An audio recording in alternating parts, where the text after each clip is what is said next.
எல்லாரும் சேர்ந்து பாடுங்க.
தந்தை மகத்துவம் குராலே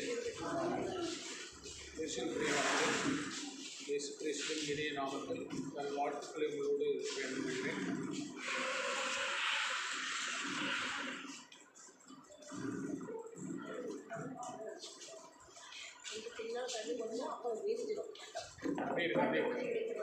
அப்படி இருங்க, சேரு சத்தம் கேட்காம பாருங்க.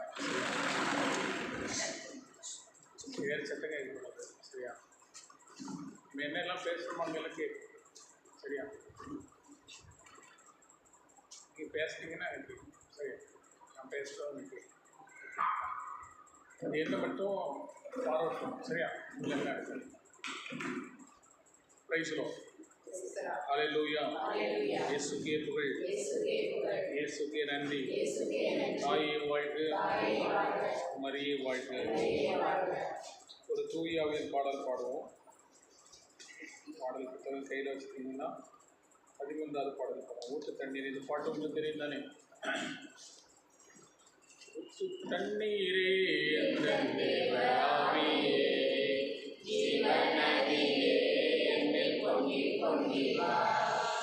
ஊற்று தண்ணீரே சத்தமாக படிங்க.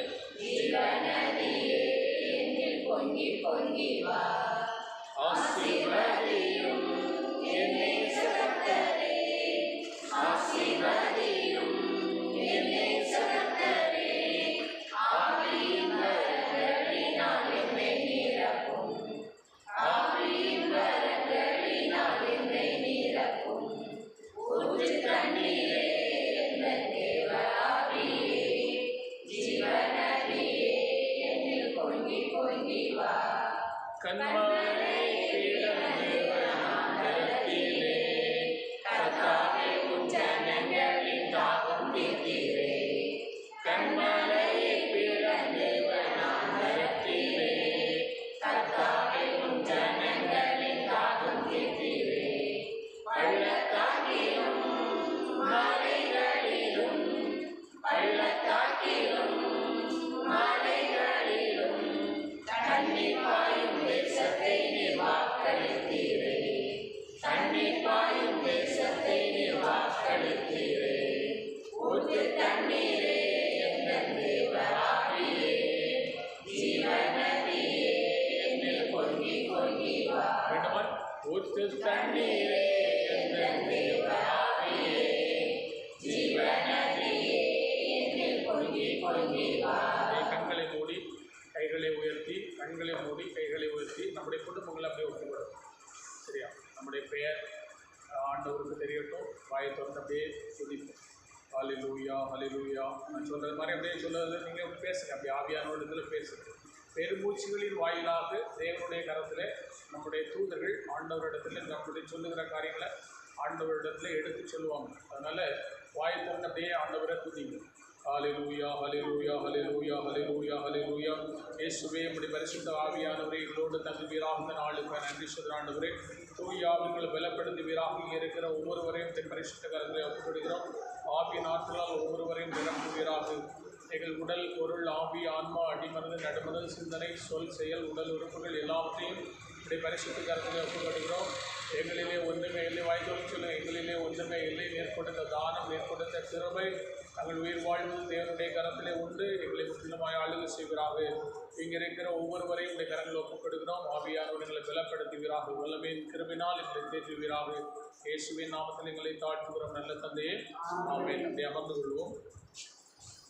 ஆண்டவருக்கு நன்றி செலுத்துவோம். இந்த நாட்களிலே நம்மை ஒன்று கூட செய்திருக்கிறார். இந்த தவக்காலம் நம்முடைய வாழ்க்கையில் ஒரு மனமாற்றத்தின் காலம் என்று சொல்லி எத்தனையோ வருடங்கள் நாம் கடந்து வந்திருக்கிறோம். அப்படிதானா? ஒவ்வொருத்தருக்கு எத்தனை வயசாகிட்டோ அத்தனை வயசுக்கு நம்ம தவக்காலம் கொண்டாடிட்டு இருக்கோம். அப்படிதானா?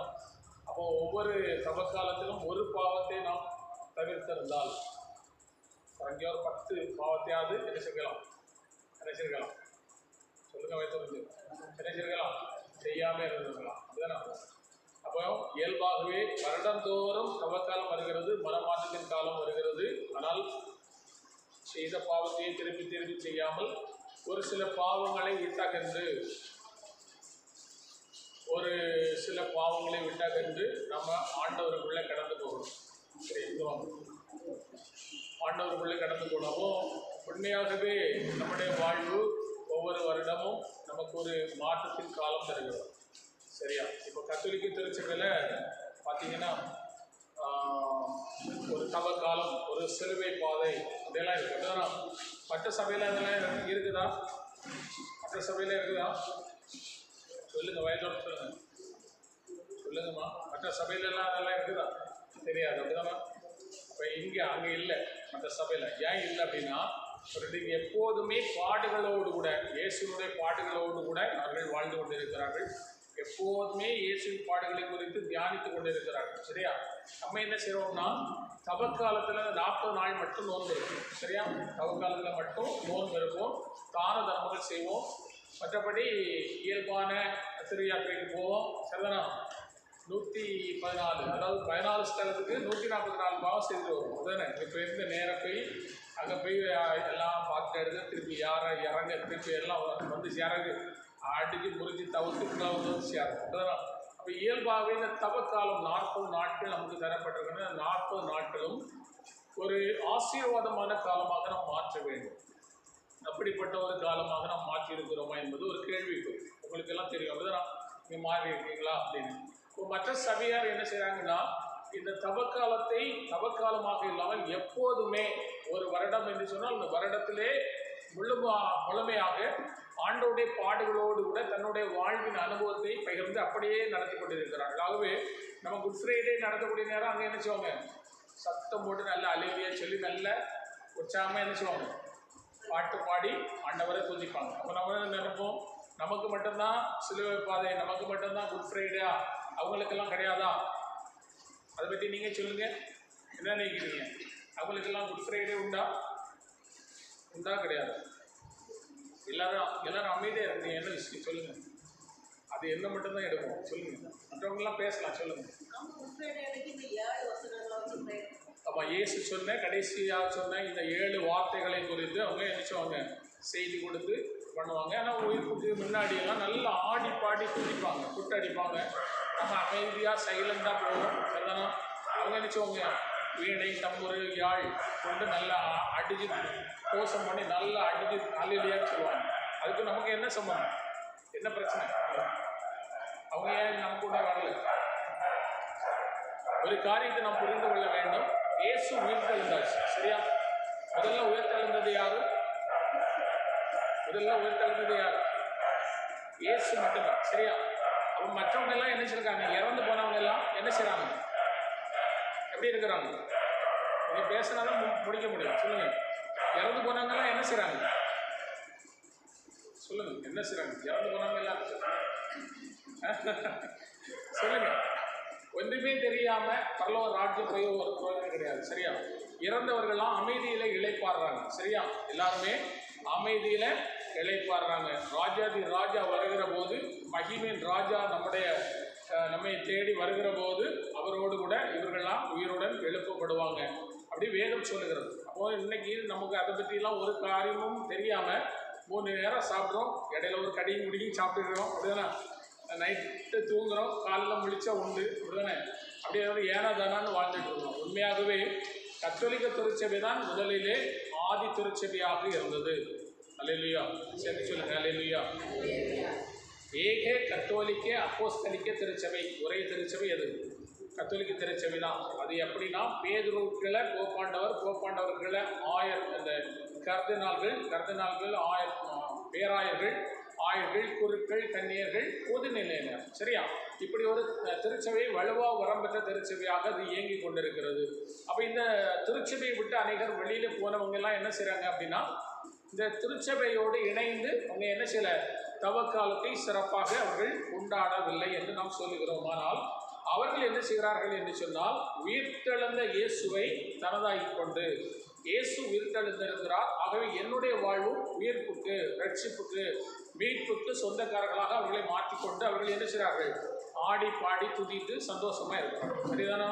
அப்போ நமக்கு என்ன, நமக்கு சாம்பல் புதன் முதல்ல தொடங்கியிருக்கோம். என்னைக்கு சாம்பல் புதன் என்னைக்கு தொடங்கணும்? மார்ச் 5ஆம் தேதி இல்லையா? சாம்பல் புதன் தொடங்கிட்டு சாம்பல்லாம் புதன் பூசினீங்களா? எல்லாரும் பூசினீங்களா? பூசாதவங்க யாராவது இருக்கீங்களா? இல்லையா? சரி, பரவாயில்ல. அப்போது சாம்பல் புதன் அன்னையில தொடங்கி இன்னைக்கு வர நம்ம பயணிச்சுட்டு இருக்கிறோம். வெள்ளிக்கிழமை ஒரு சிலுவை பாதம் செய்கிறோம், தான தர்மங்கள் செய்கிறோம். அதை தாண்டி நிறைய புண்ணியமான காரியங்கள்லாம் செய்துட்டு வரும். ஒன்பதனை செய்துட்டு வரீங்களா? ஆமாவா இல்லையா? நம்ம உயிரோடு இருக்கிறது ஒரு பெரிய ஆசீர்வாதம். தேவனுடைய சமூகத்தில் ஆண்டவருக்கு பிரியமான வழியில் தன்னை வாழ்விக்கக்கூடியவர்களே. முக்கியமாக கத்தோலிக்க திருச்சபையில் சொல்லப்போனால் அநேகர் ஆலயத்துக்கு வருகிறோம்.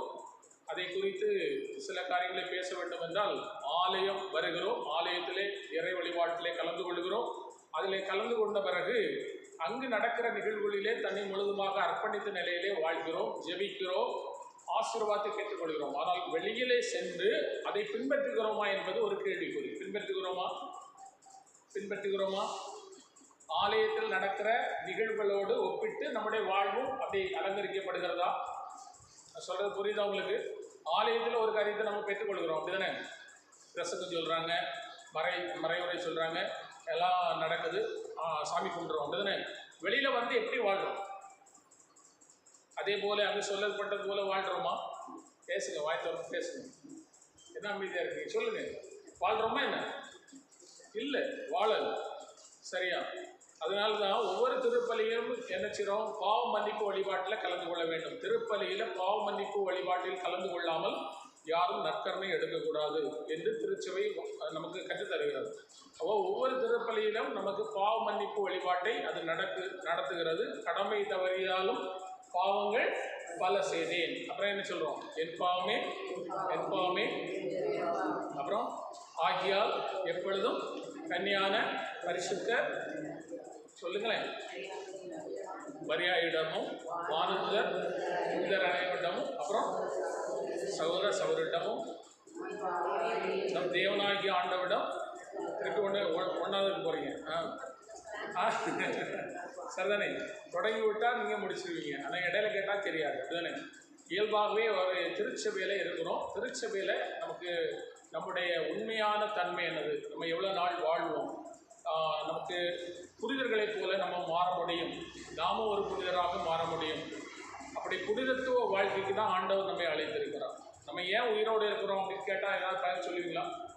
நம்ம ஏன் உயிரோடு இருக்கிறோம்? யாராவது சொல்லக்கூடியவங்களுக்கு ப்ரைஸ் பண்ணுவேன். சரியா? உங்களுக்கு ஒரு ப்ரைஸ் கொண்டு வந்துருக்கிறேன். சரியா? இல்லை இருக்கு ஒரு புக்கு சொன்னால் தரும். நம்ம ஏன் உயிரோடு இருக்கோம்? நிறைய பேர் சட்டி போட்டிகள்லாம் அடக்க முடியாது, அப்படிதானே? நம்ம ஏன் உயிரோடு இருக்கோம்? என்ன காரணம்? யாராவது ஒரு ஆள் கைப்பு இல்லையா? சரி, பரவாயில்ல, சொல்லவே மாட்டீங்க, அப்படிதானே? அமைதியாக இருப்பீங்க. அங்கே போன முறை பேசுவீங்க. ஏன் உயிரோட இருக்கணும்? பைபிள் கொண்டு வந்தீங்களா? இன்னைக்கு அவருடைய வரங்களினால் உயிரோடு இருக்கும். அது நல்ல கருத்து தான். ஆனால் அது இல்லை, அது வேற. சிரிக்காதீங்க, யாரும் சிரிக்காதீங்க. அவருடைய அழைப்பு வரலை அப்படிதானே, அதனால உயிரோடு இருக்கும். சரி, பரவாயில்ல. வேற அது இல்லை கருத்து. வேற தன்னை அறிந்து சிநேகித்து, சரி, அது கடவுள் ஏன் படைச்சார்னு கேட்கிற ஒரு கேள்வி. கடவுள் ஏன் மனிதனை படைத்தார் அப்படி கேட்டால் நான் நாலாம் கொடுத்து சின்ன ஒரு படத்தில் முதல்ல போட்டிருக்கு. தன்னை அறிந்து சிநேகித்து, அவரை அறிந்து சிநேகித்து, அதனால் மோட்ச ராஜ்யத்தை அடைய அப்படின்னு சொல்லி நம்ம படிக்கும். அது கடவுள் ஏன் மனிதனை படைத்தார். நமக்கு ஏன் உயிர் இருக்குது, நம்ம உயிரோடு இருக்கோம்ல, ஏன் என்னக்கா ஏன் அப்படி கிடையாது. அதாவது நம்ம ஏன் உயிரோடு இருக்கிறோம்னு ஒரு காலம், ஒரு நேரம் இருக்குது, புரியலையா? நமக்குன்னு ஒரு குறிப்பிட்ட டைம் இருக்குது. ஏன் உயிரோடு இருக்கோம் அப்படிங்கிறது. இப்போ இன்னைக்கு வந்து ஜெபக்கூட்டம் சொன்னாங்களா எல்லாருக்கும்? இன்னைக்கு ஜெபக்கூட்டம் சொன்னாங்களா? அப்போ கைவீசன்னு வந்தாங்களா? பைபிள் கொண்டு வராண்டமா? யாரெல்லாம் பைபிள் கொண்டு வந்தீங்க? யாருமே இல்லை. இப்போ என்ன பிரச்சனை உங்களுக்கு? முதல்ல நல்லா புரிஞ்சிடுது. கண்ணு தெரியாது இல்லை, அதாவது கண்ணு தெரியாதுக்கா, அது ரெண்டாவது. அதாவது என்னென்னா, முதல்ல நம்ம உயிரோடு இருக்கும்போது பைபிளை தூக்கணும். பைபிள் தூக்கணும், நல்ல கனமான புத்தகத்தை தூக்கி நம்ம கொண்டு போகணும். சரியா? வாசமோ இல்லையோ, ஆனால் கொண்டு போகணும். கொண்டு போய் நம்ம என்ன செய்யலாம், வாசிக்காமல் இருந்தாலும் கண்ணு தெரியாட்டாலும் வச்சுக்கலாம்.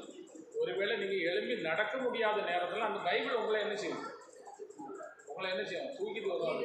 புரியலையா? மற்ற சபையாரெலாம் பார்க்குறீங்க, பைபிள் ஸ்டடின்னு சொல்லியிருக்காங்களே. பைபிள் ஸ்டடின்னு அவங்க என்ன செய்கிறாங்க, எவனோ எழுதிட்டு வந்து புத்தகம் தான் கொண்டு வராங்களா? 1ஆம் புக்கு இந்த புத்தகம், 2ஆம் புக்கு இந்த புத்தகம், 3ஆம் புக்கு இந்த புத்தகம், 4ஆம் புக்கு இந்த புத்தகம் அப்படின்னு விற்கிறாங்களே. பைபிள் ஸ்டடினா பைபிள் சரி, பைபிளை பற்றி அறிந்து கொள்கிற ஆசீர்வதிக்கப்பட்ட பிள்ளைகளாக வளர்ந்து வருகிறார்கள். நம்ம என்ன செய்கிறோம், ஒவ்வொரு விதமாக ஒவ்வொரு புத்தகம் யாராவது எழுதியிருப்பாங்க, அதில் ஃபஸ்ட்டு ப்ரைஸ் எடுத்தாச்சுன்னா ஒரு டப்பா தருவாங்க. அந்த டப்பா கொஞ்சம் நாள் பயன்படுத்தும், அப்புறம் ஆக்கர் கடையில் கொண்டு போடுவோம். அப்படிதானே? இப்போ இயல்பாகவே நம்முடைய நாட்கள் எண்ணப்பட்டு கொண்டிருக்கின்றன. நாம் ஏன் உயிரோடு இருக்கிறோம் என்று சொன்னால், பார்வோனுக்கு மறைநூல் கூறுவது இதுவே, உன் வழியாய், பயத்தோடு சொல்லுங்க எல்லாரும், உன் வழியாய், பேர் உள்ளவங்களை பார்த்து, உன் வழியாய் என் வல்லமை காண்பிக்கும். என் வல்லமைனா என்னுடைய வல்லமை இல்லை, கடவுளுடைய வல்லமை. என் வழியா, உன் வழியாய் சொல்லுங்க, உன் வழியாய் என் வல்லமை காண்பிக்கும். உன் பெயரை நாடெங்கும் பறைசாற்றுவோமே, நான் உனக்கு உயிர் தந்திருக்கிறேன். பைபிள் நீங்கள் கொண்டு வரல, சரிதானே? மன அப்படிங்கணும். சரியா? ரோமியர் 9ஆம் அதிகாரம் 17ஆவது வருஷம் எப்படி சொல்லுது? ரோமியருக்கு எழுதிய திருமணத்தில் 9ஆம் அதிகாரத்தில் 17ஆவது வருஷம்.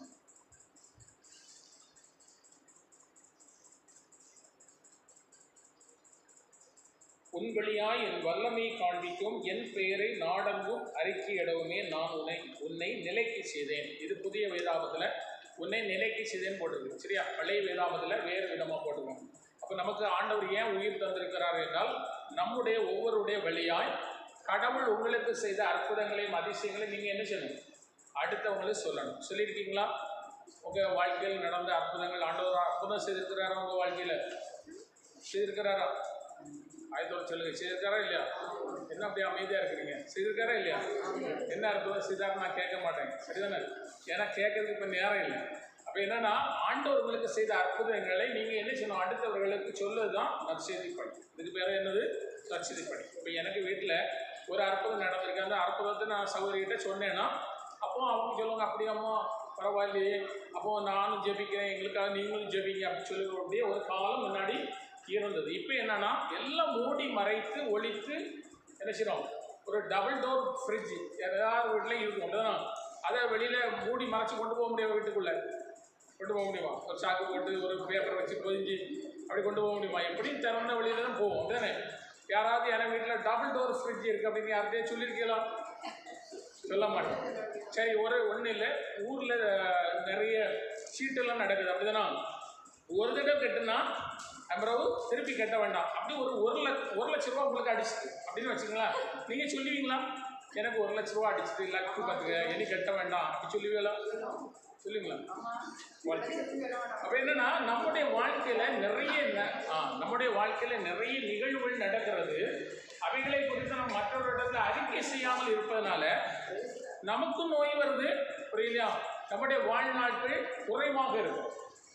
உன் வழியாய் என் வல்லமை காண்பிக்கும். உன் வழியாய் என் வல்லமை, கடவுள் உங்களிடத்தில் செய்த வல்லமை காண்பிக்கும். என் பெயரை, கடவுளுடைய பெயரை நாடெங்கும் பறைசாற்றவுமே நான் உனக்கு உயிர் தந்திருக்கிறேன். சரிதானா? நம்ம உயிர் எங்கே இருக்கு? நம்ம உடம்புல. என்ன இந்த பிரதர் இப்படி எல்லாம் கேட்குறீங்க? நம்ம உடம்புல உயிர் எங்கே இருக்கு? சீக்கிரமா சொல்லுங்க.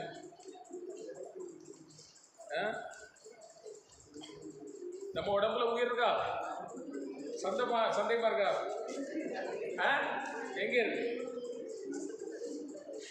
ஏல இருக்குமா? சொல்லு, சீக்கிரம் சொல்லு. ஒண்ணுமே தெரியாம பரவ ஒரு ராஜ்யத்துக்கு போய் என்ன பிரயோஜனம்? ஏதாவது தெரியணும்ல. நம்ம உடம்புல உயிர் எங்க இருக்கு? மூச்சில் இருக்கு. கரெக்ட், நல்ல கருத்து தான். அவர் சொல்றது ஒரு கருத்து. எல்லாருமே அமைதியாக இருக்கக்கூடிய நேரம் ஒரு ஆள் சொல்றது நல்ல கருத்து தானே, சரிண்ணா? ஆனால் மூச்சில் இல்லை. வேற சொல்லுங்கம்மா.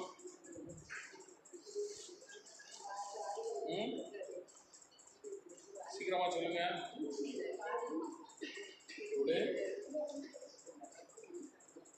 சொல்லுங்க சீக்கிரம். இதே துடிப்பில் இருக்கு. நல்ல கருத்து. 2 பேர் சேர்த்து சொன்னீங்கன்னா நல்ல கருத்து. ஆனால் அதில் இல்லை. வேற சிரிக்காதீங்க. நீங்க சிரிக்கிறீங்கன்னா அவங்க பதில் சொல்றாங்க, மற்றவங்க சிரிக்கிறீங்க. ஆன்மாவிலே இல்லை. வேற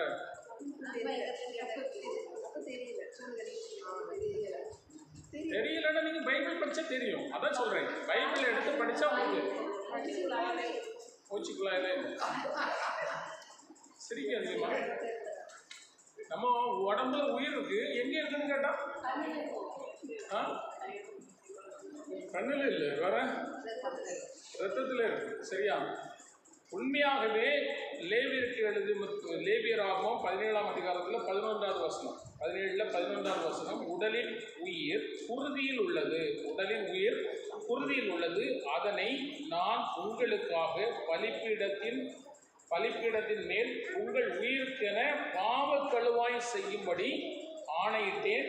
ஏனெனில் அது உயிருக்கான பாவ கழுவாய் நிறைவேற்றும் குருதி. அதாவது இயேசு கிறிஸ்துவின் பரிசுத்த ரத்தம் நமக்காக சிந்தப்பட்டிருக்கிறது. விலையேறப்பட்ட பரிசுத்த ரத்தம் கொண்டு நம்ம என்னச்சிருக்கிறார்? ஆண்டவர் விலைக்கு வாங்கியிருக்கிறார். இயேசு நமக்கு உயிர் தந்திருக்கிறார். வழங்குதா?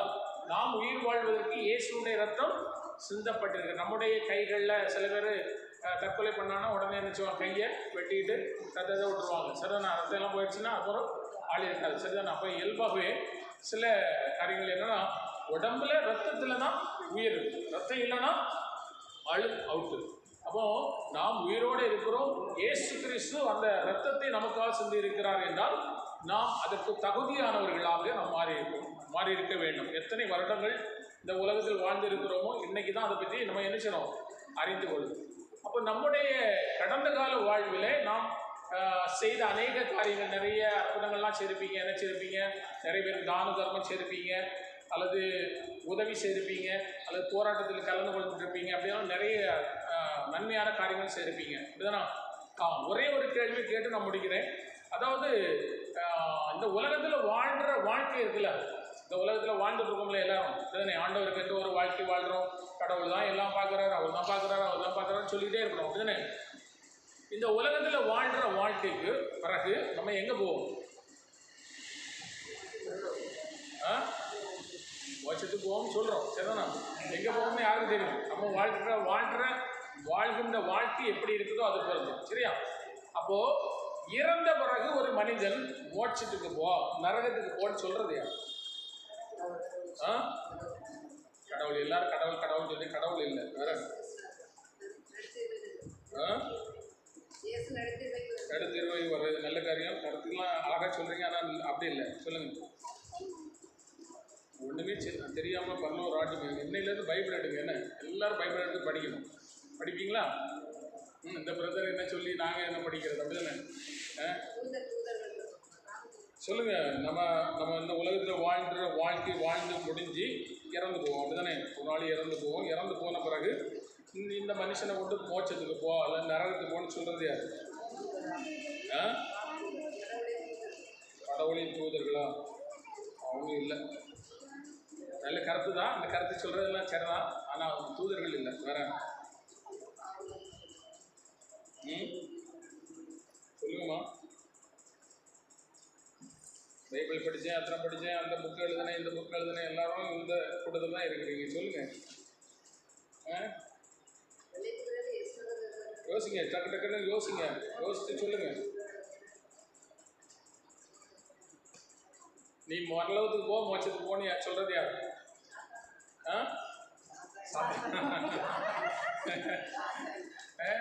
யார் சொல்லுவா? சொல்லுங்க சௌதரி. எல்லாரும் பைபிளை கழவரைச்சு குடிச்ச ஆள் இல்லை தானே? கடவுள் தான் இல்லையே. கடவுள் இல்லை, வேற. பரிசுத்தாவே இல்லை. நீங்கள் பைபிள் நல்லா படிச்சிருக்கீங்கன்னு இதுல இருந்து சொல்லிடுச்சு. நான் வாசிக்கிறேன் கேளுங்க. யோவான் 12ஆம் அதிகாரம் 48வது வசனம். யோவான் 12ஆம் அதிகாரம் 48வது வசனம். என்னை புறக்கணித்து, கேட்குறீங்களா? என்னை புறக்கணித்து நான் சொல்வதை ஏற்றுக்கொள்ளாதவருக்கு, என்னை புறக்கணித்து நான் சொல்வதை ஏற்றுக்கொள்ளாதவருக்கு தீர்ப்பளிக்கும் ஒன்று உண்டு, என் வார்த்தையே அது. எது? இந்த வார்த்தை என்ன? பைபிள். இதுதான் நமக்கு. அப்படி கிடையாது. அதாவது வார்த்தைங்கிற வார்த்தையை நீங்கள் சொல்லணும், புரியலையா? இயேசு கிறிஸ்துங்கிற இயேசுக்கு வாக்குங்கிற ஒரு வார்த்தை பேர் இருக்கு, அதெல்லாம் 1000 பேர் இருக்கு. அப்படி கிடையாது. வார்த்தைங்கிறது சொல்லணும். பைபிள் தான் முக்கியம், புரியலையா? பைபிளை எடுத்து வாசிக்கிறது, பைபிளை எடுத்து தியானிக்கிறது, பைபிளை பற்றி சிந்திக்கிறது. ஒன்றுமே சிந்திக்க வேண்டாங்க. இன்னைக்கு கால திருப்பலி யாரெல்லாம் பார்த்தாங்க? இன்னைக்கு கால திருப்பலி இருக்கு. நான் அது சத்தியத்தை பற்றி நான் இப்போ கேட்கக்கூடிய கேள்வி, ஒரு மனிதனை பரலோக ராஜ்யத்துக்கு கொண்டு சேர்ப்பது எது அப்படிங்கிற ஒரு கேள்விக்கு பதில் என்னன்னா, அவருடைய வார்த்தை. அந்த வார்த்தை தான் பரலோக ராஜ்யத்துக்கு கொண்டு சேரும். விளங்குதா? அதுதான் அதனுடைய அர்த்தம். என்னை புறக்கணித்து நான் சொல்வதை ஏற்றுக்கொள்ளாதவருக்கு தீர்ப்பளிக்கும் ஒன்று உண்டு, என் வார்த்தை அது. அது இறுதி நாளில் அவர்களுக்கு தண்டனை தீர்ப்பு அளிக்கும். அது அவர்களுக்கு தண்டனை தீர்ப்பு அளிப்பது இந்த வார்த்தை. சரியா? அவருக்கு பேர் அந்த பேர் இருக்கு, இவருக்கு பேர் இந்த பேர் இருக்கு, அப்படியெல்லாம் சொல்லக்கூடாது. இது வார்த்தை. இந்த வார்த்தையை நம்ம என்ன செய்யணும்? தியானிக்கணும், ஆழ்ந்து சிந்திக்கணும், அதை படிக்கணும், அதுக்கு தக்கன நம்முடைய வாழ்க்கையை வாழணும். இயல்பாகவே இந்த அறிந்து கொண்டிருக்கிற காரியம் என்னவென்றால், உயிரோடு இருக்கிறோம். இந்த உயிர் எங்கே இருக்கிறது? அல்ல வார்த்தை என்கிற அந்த வார்த்தையை வாசிக்கின்ற போது தான் நமக்கு பரலோக ராஜ்யம் ஆண்டவர் தருவார். அப்படிங்கிற இதெல்லாம் நம்ம கற்றுக்கொண்டிருக்கோம். உண்மையாகவே இன்றைக்கு உள்ள திருப்பலியில் முதல் வாசகம் என்னன்னு யாராவது சொல்லலாமா? நீங்கள் யாரெல்லாம் திருப்பலி வந்தீங்க? இதில் இருக்கக்கூடிய 3 பேர் வந்திருக்கீங்க. சரியா? யாரெல்லாம் வந்தீங்க? கை தூக்குங்க. 1 2 3. சொல்லுங்க. முதல் வாசகம் என்னது? சரியா? நற்செய்தி வாசகம் சொல்லுங்க. அப்போ ஒவ்வொரு நாளும் திருப்பலி நடக்கிறது என்றால், முதல் வாசகம் வாசிக்கப்படுகிறது என்றால், அது வாசாச்சு, முடிஞ்சாச்சு, திருப்பலி முடிஞ்சாச்சு, நம்ம வீட்டில் அப்புறம் அன்றாட நிகழ்வுகள் தொடங்கியாச்சு. ஒவ்வொரு நாளும் கடந்து போகுது. இதனுடைய அர்த்தம் என்ன? இதனுடைய விளக்கம் என்ன? இது நமக்கு என்ன சொல்லுது? நமக்கு எதை கற்றுத்தருது? நம்முடைய வாழ்க்கையை இது எப்படி பார்க்கறது?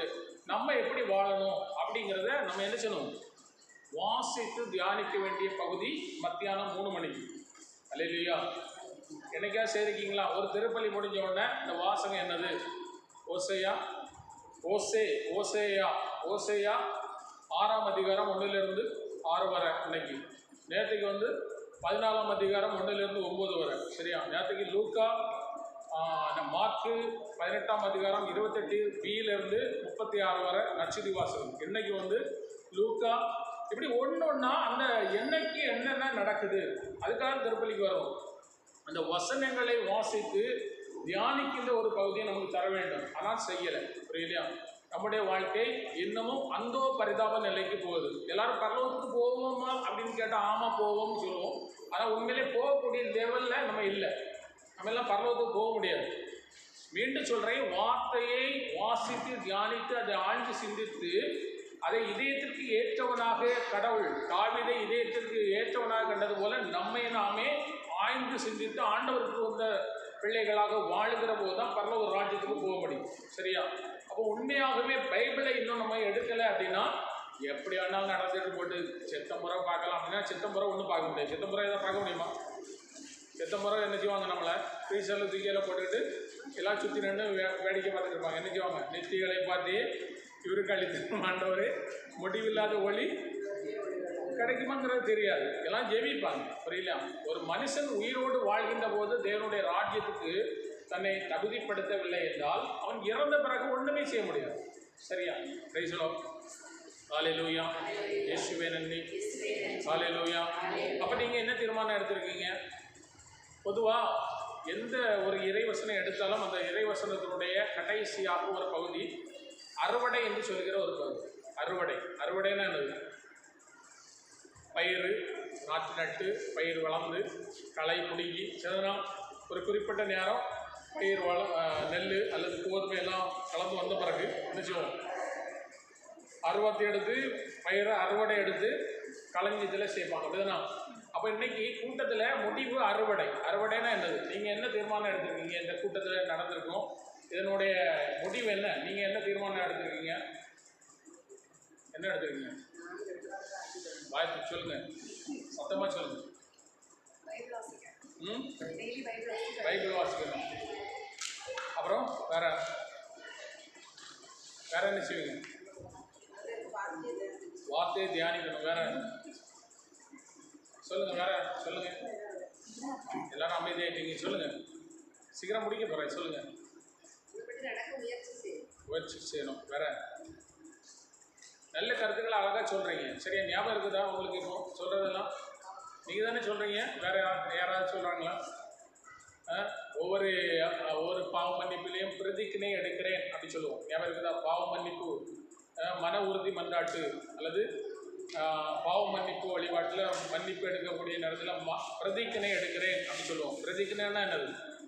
சொந்த சுய புத்தியை கொண்டு நான் என்ன செய்கிறேன், தீர்மானித்து இனிமேல் இப்போ ஏற்பட்ட பாவங்களை செய்வதில் இல்லை என்று உறுதியான மனநிலையில் பிரதிக்கினை எடுக்கிறேன் அப்படின்னு சொல்லுவோம். இதுனா இன்றைக்கி நீங்கள் சொல்கிறதெல்லாம் உங்களுக்கு ஞாபகம் இருக்குதா? இனி பைபிள் படிப்பேன் அப்படி சொன்னது. ரெண்டாவது, கோயிலில் வாசிக்கக்கூடிய இந்த வாசகம், முதல் வாசகம், ரெண்டாவது வாசகம், அப்போ இடையில ஒரு பல்லவிக்கு 2 வார்த்தை வாசிப்பாங்க. அப்படிதானே? அந்த பல்லவி அதை பற்றியெல்லாம் நீங்கள் என்ன செய்யணும், தியானிக்கணும். ஒவ்வொரு நாளும் அதை தியானித்து ஆண்டவருக்கு உகந்த வழியில் நீங்கள் நடந்தால் மட்டும்தான் பரலோக ராஜ்யம் போக முடியும். ஹல்லேலூயா. இயேசுவே நன்றி. சத்தமாக சொல்லுங்க, ஹல்லேலூயா. இயேசுவே நன்றி. இயேசுவே ஸ்தோத்திரம். ஆவியானவர் நன்றி. ஆவியானவரே ஸ்தோத்திரம். ஹல்லேலூயா. ஹல்லேலூயா. கண்களை மூடி சொல்லுங்க, ஹல்லேலூயா. ஹல்லேலூயா. கண்களை மூடி சொல்லுங்க, ஹல்லேலூயா. இயேசுவே நன்றி. ஹல்லேலூயா. ஹல்லேலூயா. ஹல்லேலூயா. இயேசுவே ஆண்டவர். இயேசுவே ஆண்டவர். ஹல்லேலூயா. ஹல்லேலூயா. நாம் நம்முடைய குழந்தைகளை ஆண்டவருடைய வழியில் நடக்க பயிற்றுவிக்க வேண்டும். பொதுவாக கோயிலில் வந்து என்ன செய்வாங்கன்னா அப்படின்னா, சின்ன குழந்தைங்கள்லாம் இங்கேருந்து அங்கே வர ஓடுறாங்க. பார்த்தீங்களா? அங்கேருந்து இங்கே வர ஓடுறாங்க. நீங்கள் பயபக்தியோட சிலுவை பார்த்து கவனிச்சுருக்கீங்க. நல்ல பயபக்தியோடு நீங்கள் என்ன பெரிய ஆட்கள்லாம் என்ன செய்றீங்க, கடவுளை உருக்கமாக கொண்டாடுவீங்க. சரியா? ஆனால் இந்த பிள்ளைங்க அங்கேயும் ஓடுறத வச்சு பார்த்தாக்கோ அவங்க பாவம் செய்கிறது யாருடைய கணக்கில் வந்து சேரும்? யாருடைய கணக்கில் வந்து சேரும்? ஒன்று கூட்டிகிட்டு வந்த கணக்கில் சேரும், இல்லைன்னா அப்பா அம்மாவுடைய கணக்கில் சேரும். புரியுது இல்லையா? இந்த சின்ன குழந்தைகளை நீங்கள் ஆலயத்துக்குள்ளே அங்கேயும் இங்கேயும் ஓட விடக்கூடாது. அதுக்கு தான் உங்களுக்கு ஒரு முறை சொல்கிறேன். வீட்டில் டிவி வச்சுருக்கீங்கல்ல, டிவியில் மாதா டிவி ஓடுதா? மாதா டிவியில் பூசையெல்லாம் நடக்கும். அப்படிதானே? பூசையெல்லாம் நடக்கல. பூசை நேரத்தில் இந்த உங்கள் குழந்தைகளுக்கு நீங்கள் என்ன செய்யணும், ஒரு படிப்பினையாக கற்றுக் கொடுக்கணும். அங்கே டிவியை நற்கனை கலந்தேற்றம் பண்ணியிருக்கு, அமைதியாக இருக்குது அப்படி சொல்லி நீங்கள் என்ன செய்யணும், வீட்டில் சொல்லிக் கொடுக்கணும். விளங்குதா? முதல் ஆசிரியர் யார்? பிள்ளைகளுக்கு பெற்றோர். ரெண்டாவது ஆசிரியர் யார்? உண்மையிலே ஆசிரியர்கள் தான். அப்போ என்னென்னா, முதல் ஆசிரியர்கள் தினம் பெற்றோர்கள். நீங்கள் அந்த மாதா டிவியில் நடக்கிற நிகழ்வுகளை அந்த பிள்ளைகளை கற்றுக் கொடுக்கணும். அங்கே நடுப்பூசை, அதாவது இயேசுடைய உடல், இயேசுடைய ரத்தம் அப்படின்னு காணிக்கும் போது தெருவில் கடந்து ஓடிட்டு கிடக்குது பிள்ளை அப்படின்னா, அந்த பிள்ளைகளுக்கு அந்த மணி அடிக்கிறது, அந்த கோயிலில் அந்த டிவியில் நடக்கிற நிகழ்வுகளையும் பார்த்த உடனே ஒரு மன அமைதியும் ஒரு முழந்தால் படியிட்டு வீட்டிலே வந்து என்ன செய்வாங்க, ஒரு கடவுளை வணங்குகிற ஒரு பக்தி அவங்களுக்கு உருவாக்கப்பட்டால் மட்டும்தான் அவங்க ஆலயத்தில் என்ன செய்வாங்க, அங்கே இங்கேயும் ஓட மாட்டாங்க. உலகதா முக்கியமாக ஏன் இதெல்லாம் உங்களுக்கு கற்றுத்தருகிறேன் அப்படின்னா, இந்த சின்ன குழந்தைங்க செய்கிற பாவங்கள், அநேக பாவங்கள் இருக்குது. சின்ன குழந்தைங்க, மாசில்லா குழந்தைகள் நம்ம சொல்லுவோம். ஆனால் அந்த குழந்தைகள் செய்கிற பாவங்கள் இருக்குல்ல, அந்த பாவங்கள் உங்கள் குடும்பத்தை பாதிக்கும். சரியா? அப்படி நிறைய வசனங்கள் இருக்குது. முக்கியமாக ஒரு காரியத்தை நான் சொல்லி முடிக்கலாம்னு நினைக்கிறேன். அதாவது தலையில் ஃபேன் வருதுலாம், ஏன் வருது? பெண்களுக்கு மட்டும்தான் வருமா, ஆண்களுக்கு வருமா? பெண்களுக்கு அதிகமாக வரும், அப்படிதானே? ஆண்களுக்கு ஏன் வரல? அதாவது ஏன் இதெல்லாம் வந்து கற்றுத்தர்றேன்னா, சொல்லித்தரேன்னா, எனக்கு தெரிஞ்சு உங்களுக்கு கற்றுத்தரல. சின்ன குழந்தைகள் அல்லது நீங்கள் நாளைச்சதான் ஆலயத்தில் அமைதியாக போகணும் வரணும். சரியா? ஆலயத்தில் அமைதியாக போகணும் வரணும்.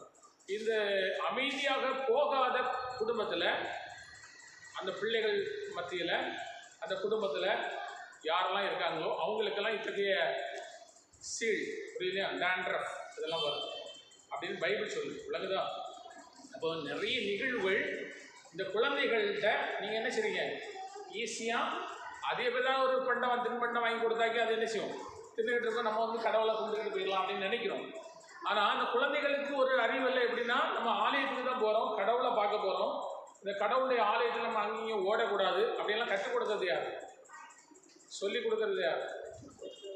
சொல்லுங்கள், யார்? நானாக சொல்லிக் கொடுக்கணும்? ஒவ்வொருத்தருக்காக நான் சொல்லிக் கொடுத்தா முடியுமா? பெற்றோர்கள் அவருடைய வீட்டில் வளர்ப்பின் மூலமாக அந்த பிள்ளைகளுக்கு கற்றுக் கொடுக்க வேண்டும். புரியலையா? ஆலயம் என்பது கடவுளை பார்க்கின்ற ஒரு இடம், கடவுளை சந்திக்கின்ற ஒரு இடம். புரியலையா? அப்படி அந்த மாதிரிப்பட்ட ஒரு நிலை. இப்போ பீடத்தில் எல்லாம் வந்து அநேக பெண்கள் பலம் வந்துகிட்டு இருக்கிறத பார்க்குறோம். முன்னாடியெல்லாம் வந்து முதல் தொடக்க காலத்தில் பீடத்தில் பெண்கள் மேலே ஏற முடியாது, ஆண்கள் மட்டும்தான் போக முடியும். இன்றைக்கி பெண்கள் அப்படின்னு சொல்லிட்டு சம பகுதியெல்லாம் கொடுத்தாச்சு, சமத்துவம் அப்படிலாம் கொடுத்தாச்சு. பெண்கள் பீடத்தில் ஏறி வாசகெல்லாம் வாசிட்டு இருக்காங்க. ஆனால் அதுக்கு ஒரு வசனம் இருக்குது. தேவனுடைய அந்த பலிப்பீடத்தின் மேலே என் திறந்த மேனையை காட்டிக்கொண்டு பெண்கள் போகக்கூடாதுன்னு ஒரு வசனம் இருக்குது. அப்போது நிறைய நிகழ்வுகள், தவறான காரியங்களை செய்வது நிமித்தம் நம்முடைய குடும்பங்களில் என்ன வரும், பிரச்சனை வரும். சரியா? ஏசையா 3ஆம் அதிகாரம் 16வது வசனம் வீட்டிலேருந்து படிங்க. ஏசையா 3ஆம் அதிகாரம் 16வது வசனம் என்ன சொல்லுன்னா, நற்கரணை எடுத்து விட்டு, ஆலயத்தில் நற்கரணை எடுத்து விட்டு திரும்பி வருகிற போது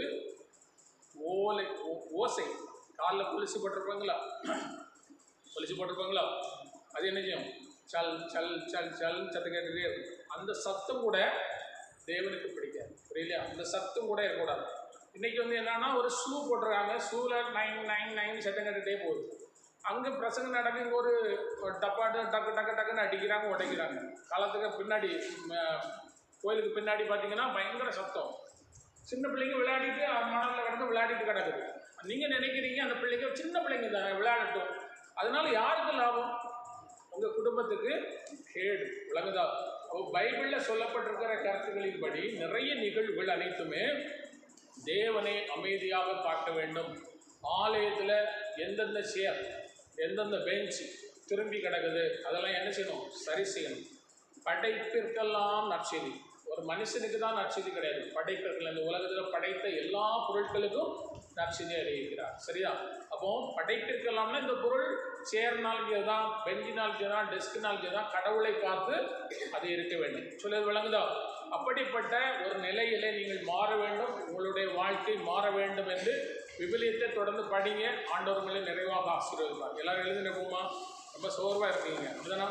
இன்னும் நிறைய சொல்லலாம், ஆனால் உங்களுக்கு நேரம் இல்லை. இருந்தாலும் எனக்கும் நேரம் இல்லை. அந்த குறிப்பிட்ட டைம் ஆயிடுச்சு, எல்லாம் இந்த சீக்கிரம் முடிக்க வேண்டியிருக்கு. இப்படி கண்களை மூடுங்க. நம்ம இந்த தவக்காலத்தில் இன்று கேட்ட நிகழ்வுகளின் அடிப்படையில் எவையெல்லாம் பாவம் என்று நீங்கள் கருதுகிறீர்களோ அந்த பாவத்தை தேவனுடைய சமூகத்தில் ஒப்புக்கொடுங்க. கை கட்டாதீங்க, கை கொஞ்சம் குண்டுங்களேன்.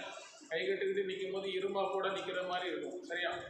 கடவுளுடைய வார்த்தை பகிரப்படுகிற இடங்களில் கை கட்டிட்டு அப்படியே தலையை சாய்ச்சிக்கிட்டு இயேசுநாயர் மாதிரி அப்படியே நிற்கிறது தவறு. ஆண்டவருடைய வார்த்தைகளுக்காக ஒப்பு கொடுங்க. அப்படியே ஆண்டவரை நான் பெரிய பாவம் ஒன்று செய்யவில்லை என்று சொல்லி எளிதாக சொல்லிவிடுவது உண்டு.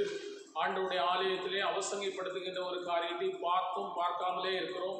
கண்டிருந்தும் குருடராக வாழ்ந்திருக்கிறோம். ஒப்பு கொடுப்போமா? அப்படியே வாய் திறந்து, ஆண்டவரே என்னுடைய குடும்பத்திலே பிள்ளைகளின் பிள்ளைகள், சில குழந்தைகளை பாருங்கள் அப்படி வந்த உடனே, கோயிலுக்கு வந்த உடனே ஒரு பிரசங்கம் சொல்லக்கூடிய நேரத்தில் 2 முட்டாயை வாங்கிட்டு அப்படியே தெருவில் ஓடிட்டே இருக்கு. இதெல்லாம் ஒரு அவசரப்படுத்துகிற ஒரு காரியம். ஆண்டோடைய ராஜ்யத்துக்குள்ளே போக முடியாது. அப்போ போக முடியாதுன்னா சிறு வயதிலேயே அது பயிற்றுவிக்கப்பட வேண்டும். ஒரு மாதா டிவியில் ஜெபமாலை சொல்கிறாங்க, ஒரு குருக்களும் அருட்சகர்களும் எல்லாரும் முழங்கால் இருந்து அழகாட்டு முக்காடு போட்டு அழகாக சொல்கிறாங்க, மாதா டிவியில் பார்க்குறோம். அதுபோல் இயல்பாக நடக்கிறதா என்றால் அது இல்லை. இயல்பாக ஒரு ஜெபமாலை செய்கிறாங்கன்னா என்னைக்கா வருவாங்க, ஜெபமாலை தானே தொடங்கியிருக்கு, பூசைக்கு போகலாமே அப்படியே பையன் மெதுவாக வருவாங்க. அப்போ உண்மையாகவே எது நடக்க வேண்டுமோ வீடியோ எடுக்கிறாங்கன்னா உடனே கரெக்டாக இருப்பாங்க. மற்ற நேரம் இயல்பாகவே உதாசீனமான ஒரு வாழ்க்கை. அப்படி அல்ல. தேவனுடைய ராஜ்யம் இது இப்படி சரியாக நேர்த்தியாக இருக்க வேண்டும். ஆண்டவர் விரும்புகிறார், நம்மை மாற்ற விரும்புகிறார். நம்முடைய வாழ்வு மாற்றப்பட வேண்டும் என்று ஆண்டவர் விரும்புகிறார். நீ மாற வேண்டும் என்று விரும்புகிறார். நீங்கள் அல்ல நான் தான் உங்களை தேர்ந்து கொண்டேன் என்று சொல்கிறார். நீங்கள் அல்ல நான் தான் உங்களை தேர்ந்து கொண்டேன் என்று சொன்னார்.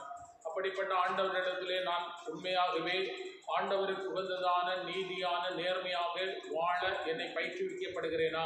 என்னுடைய குழந்தையை நான் பயிற்றுவிக்கிறேனா? என் குழந்தைகள் எனக்கு எதிராக போர் மொழிகிறார்கள் அல்லது எனக்கு எதிராக அவர்கள் எழும்ப பண்ணுகின்ற ஒரு சூழ்நிலை வருகிறது. அப்போது நாம் நினைக்கிறோம், சிறு வயதிலே சரியாக சொல்லிக் கொடுத்திருந்தால் இப்படி இவர்கள் பேச மாட்டார்கள் என்றெல்லாம் சொல்லுகிறோம். அப்போது நம்முடைய வாழ்க்கை நம்ம ஆராய்ந்து பார்ப்போம். நம்முடைய பயணம் எப்படிப்பட்டதாக இருக்கிறது?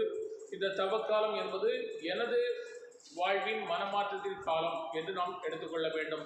நான் சொல்றது சொல்லுங்க, நானாகிய நான், எல்லாரும் சேர்ந்து சொல்லுங்க, நானாகிய நான் எனக்குள்ளே ஒரு உள் ஒளி பயணம்.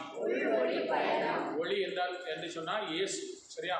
எனக்கு நானே எனக்குள்ளேயே நான் எனக்குள்ளே ஒரு பயணம் செய்கிறேன். என்ன பயணம்? ஒரு சுற்றுலா. எனக்குள்ளேயே என்னுடைய வாழ்வுக்காக எனக்குள்ளே ஒரு சுற்றுலா பயணம் போகிறேன். நான் எப்படிப்பட்டவனாக இருக்கிறேன்? இந்த தவக்காலம் எனக்கு தரப்பட்டு இருக்கிறது. ஒருவேளை அடுத்த தவக்காலம் எனக்கு இருக்கா இல்லையா என்று தெரியாது. ஆனால் அந்த தவக்காலத்தில் நான் எப்படிப்பட்ட ஒரு வாழ்க்கையை வாழ்கிறேன்? மீண்டும் சொல்லுவோம், நானாகிய நான், சேர்ந்து நானாகிய நான் எனக்குள்ளே ஒரு உள் ஒளி பயணம். யாராவது ஒருத்தர் சொல்லுங்க பார்க்கலாம். சொல்லுங்க, நம்ம இப்ப சொன்னது சொல்லுங்க. வேற யாராவது சத்தமா சொல்லுங்க. நானாகிய நான் எனக்குள்ளே ஒரு உள்வழி பயணம். வேற யாராவது சத்தமா சொல்லுங்க. நீங்க சொல்றது எனக்கு கேட்கல, சத்தமா சொல்லுங்க. நானாகிய நான் எனக்குள்ளே ஒரு உள் ஒளி பயணம். புரியுதா? அப்போ நமக்கு நாமே ஒரு உள் ஒளி பயணம். நான் எப்படிப்பட்டவனாக இருக்கிறேன்? தேவனுடைய ராஜ்யத்துக்குள்ள, கடவுளுக்குள்ள போகிறேன். நான் நல்ல ஜெபமாலை செய்கிறவன், நல்ல ஜெபமாலை செய்கிற பழக்கம் எனக்கு உண்டு. நல்ல திருப்பலி பார்க்குறேன், நல்ல ஒரு ஆசீர்வாதத்தை நான் போகிறேன், நற்செய்தி கூட்டத்துக்கு நான் போகிறேன். எல்லாம் சரிதான். விவிலியத்தை எடுத்து வாசிக்கிறியா? இல்லை. அப்படி சொன்னால் ஆண்டவருக்கு அது பிடிக்காது. விவிலியத்தை எடுத்து வாசித்து தியானித்து அதை ஆழ்ந்து சிந்தித்து ஆண்டவருக்கு பிரியமான வழியிலே வாழ்வது தான் அந்த வாழ்க்கை. அந்த வாழ்க்கையை நாம் வாழ்ந்து காட்ட வேண்டும் என்று ஆண்டவர் விரும்புகிறார். நானாகிய நான் சொல்லுங்க, எனக்குள்ளே ஒரு உள் ஒளி பயணம். நான் எனக்குள்ள பயணம் செய்கிறேன், நீங்களும் உங்களுக்குள்ள பயணம் செய்யுங்க. உங்களுடைய உடல் உள்ளம் எப்படிப்பட்டதாக இருக்கிறது? உங்களுடைய ஆன்மா தேவனுடைய ராஜ்யத்துக்குள் போவதற்கு தகுதியாக இருக்கிறதா? அதுக்கு என்ன தடையாக இருக்கிறது என்று ஒப்புக்கொடுங்க. எனக்கு இதெல்லாம் தடையாக இருக்குதுன்னு சொல்லி நினச்சி பாருங்கள். ஒருவேளை என் குழந்தைகளை நான் சரியான முறையில் வளர்க்க தவறினால், ஆண்டவரை இன்றிலிருந்து நான் பயணப்படுகிறேன். என் குழந்தைகளை சரியான நேர்த்தியான வழியிலே நான் அவர்களை நேர்த்தியான வழியிலே நடக்க பயிற்றுவிப்பேன் அல்லது கற்றுக் கொடுப்பேன் என்று சொல்லுங்கள். ஒருவேளை உங்கள் கணவர் ஆலயத்துக்கு வரவில்லை, வந்துக்கிட்டு காம்பவுண்டுக்கு வெளியில் நிற்கிறார் என்றால் ஆலயத்துக்கு உள்ளே வர சொல்லுக்கு உங்களால் சொல்ல முடியுமா இருந்தால் சொல்லுங்கள். ஆண்டவரோடு கூட இணைந்திருக்கிற பிள்ளைகளாக, குடும்பமாய் ஆசீர்வதிக்கப்பட்ட பிள்ளைகளாக வாழ நம்மை தகுதிப்படுத்துவோம். ஆண்டவர் நிறைவாக நம்மை ஆசீர்வதிப்பாராக. ஆமென். அல்லேலூயா. ஒரு பாட்டு பாடுறேன். இந்த பாட்டு உங்களுக்கு தெரிந்த பாட்டு. சுமந்து காக்கும் இயேசுவிடம் நம் சுமைகளை இறக்கி வைத்திடுவோம். பாடுமா? சுமந்து காக்கும் இயேசுவிடம் நம் சுமைகளை இறக்கி வைத்திடுவோம். சுமந்து காக்கும் இயேசுவிடம் நம் சுமைகளை இறக்கி வைத்திடுவோம்.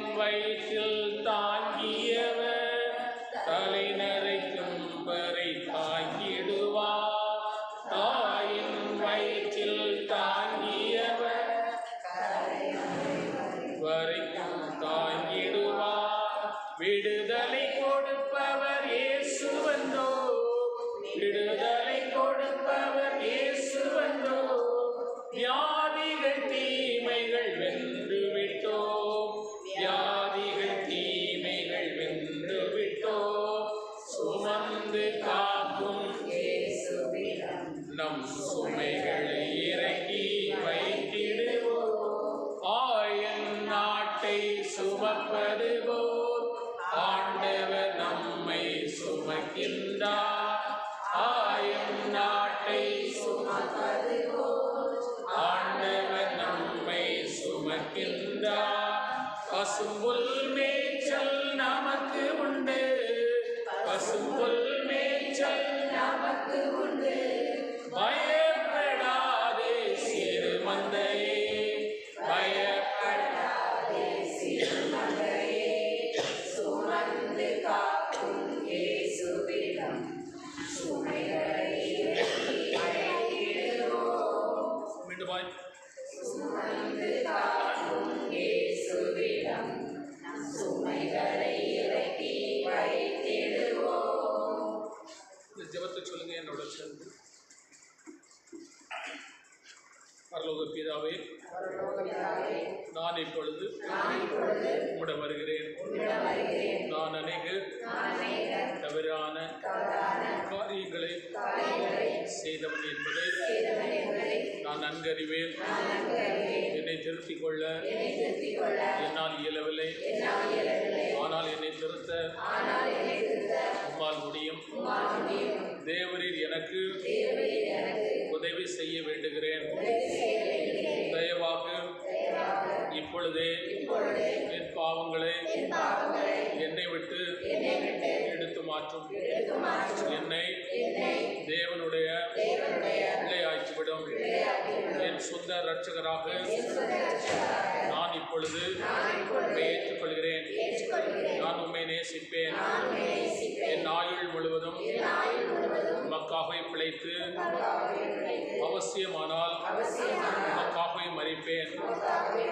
என் வாழ்வு நிலையை மாற்றி போடும். உம்மை போல தூய்மையும் பரிசுத்தமும் உள்ளவனாக உள்ளவளாக என்னை ஆக்கிவிடும். இயேசுவின் இனிய நாமத்தில் எங்களை தாழ்த்தி ஒப்புக்கொடுகிறோம். நல்ல தந்தையே, ஆமென். விண்ணுலகில் இருக்கிற எங்கள் தந்தை எமது பெயர் போற்றப்படுக, ஆட்சி பெறுக, எத்திரவிளம் விண்ணுலகில் நிறைவேறுக, மண்ணுலகிலும் நிறைவேறுக.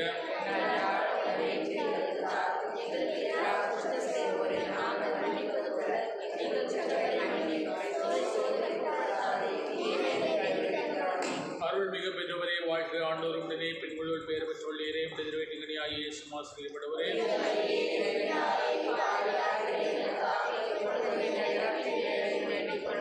தந்தைக்கும் மகனுக்கும் தூயாவிற்கும் ஆட்சி உண்டாவதாக. இயேசுக்கே புகழ், இயேசுக்கே நன்றி. தாயே வாழ்க, மரியே வாழ்க. மாதா பாட்டு பாடுங்க.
இயேசுக்கே புகழ், இயேசுக்கே நன்றி.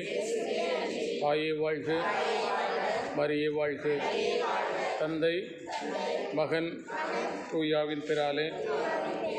ஆமேன். அப்படியே அமைதியாக எல்லாம் இருப்போம். சின்ன கேள்வி.